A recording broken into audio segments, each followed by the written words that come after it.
Have you ever went to a restaurant and just stared at a very long menu and thought, oh, I don't know what to choose?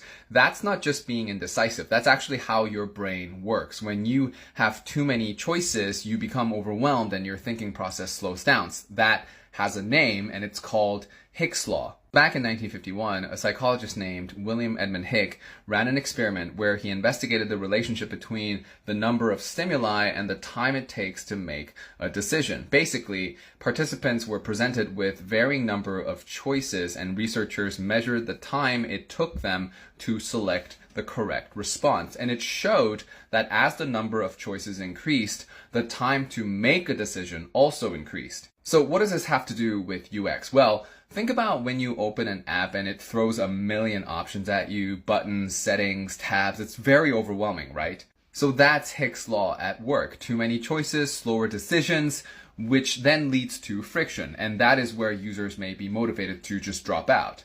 So instead, don't make them think too hard. For example, instead of just throwing them into the product from the start, introduce a quick onboarding that presents them a set path that they can just follow. Or if you have a multiple choice survey, try to limit the number of choices so you're more likely to get a response. Because that's what you want. You want your users to be going through your product without any friction, which increases the chances of activation as well as increases retention.